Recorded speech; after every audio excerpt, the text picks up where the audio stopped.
আমি এই মুহূর্তে রয়েছি ফরেন সার্ভিস একাডেমিতে।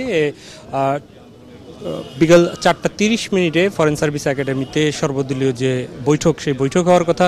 এখানে জাতীয় ঐক্যমত্য কমিশনের কিন্তু এটি আয়োজন, এবং জাতীয় ঐক্যমত্য কমিশনের কিন্তু সভাপতি হিসেবে প্রধান উপদেষ্টা প্রফেসর ডক্টর মোহাম্মদ ইউনূস তিনি এই মিটিংয়ের সভাপতিত্ব করবেন। এবং আমরা দেখেছি যে নির্ধারিত সময়ের আগে ইতিমধ্যেই কিন্তু বিএনপির প্রতিনিধি দল প্রবেশ করেছে। বিএনপির স্থায়ী কমিটির সদস্য সালাউদ্দিন আহমেদের নেতৃত্বে দলটির নেতা ইসমাইল জবিউল্লাহ তারা প্রবেশ করেছেন।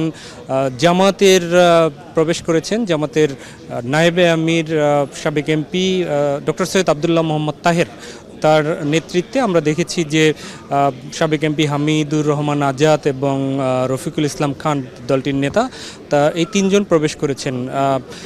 এনসিপির নাহিদ ইসলাম যিনি সাবেক তথ্য উপদেষ্টা ছিলেন তিনি প্রবেশ করেছেন। দলটির সাধারণ সদস্য সচিব যিনি আছেন তিনি প্রবেশ করেছেন। তিনজন মোট নেতা আক্তার সহ ওখানে আরিফ তুষার তিনিও প্রবেশ করেছেন, এটি আমরা ইতিমধ্যে দেখেছি। এছাড়া প্রায় 28টি রাজনৈতিক দলের কম বেশি হতে পারে তারা এখানে প্রবেশ করার কথা, এবং সেই অনুযায়ী আমরা দেখেছি যে গণসংহতি আন্দোলনের প্রধান সমন্বয়ক জোনায়েদ সাকিকে আমরা দেখেছি। এবি পার্টির ব্যারিস্টার আসাদুজ্জামান ফুয়াদ সাধারণ সম্পাদক তিনি প্রবেশ করেছেন। বিপ্লবী ওয়ার্কার্স পার্টির সাইফুল হক তাকে আমরা দেখেছি এখানে যে ইসলামী ঐক্যজোট সহ বিভিন্ন যে রাজনৈতিক দল, সেই দলের নেতারা কিছুক্ষণের মধ্যেই প্রধান উপদেষ্টা এখানে এসে পৌঁছানোর কথা। মূলত যে বিষয় সংস্কার যে প্রস্তাবনা দেওয়া হয়েছিল, আপনারা জানেন যে দেশের রাজনৈতিক বিষয়গুলো বা রাষ্ট্র গঠনের যে সংস্কারগুলো রয়েছে, সেই সংস্কারগুলোরকে কেন্দ্র করে সেই দেশের যে সংস্কার যে বিষয়গুলো রয়েছে, বিভিন্ন জনরা রাজনৈতিক দলগুলো প্রস্তাবনা দিয়েছে। সেই প্রস্তাবনার বিষয়গুলোই আসলে সমন্বিত করার জন্য এই আজকের মিটিং, এবং সেখানেই বিএনপির পক্ষ থেকে ডিসেম্বরের মধ্যেই নির্বাচন হতে হবে এরকম বার্তা দেওয়া হয়েছে।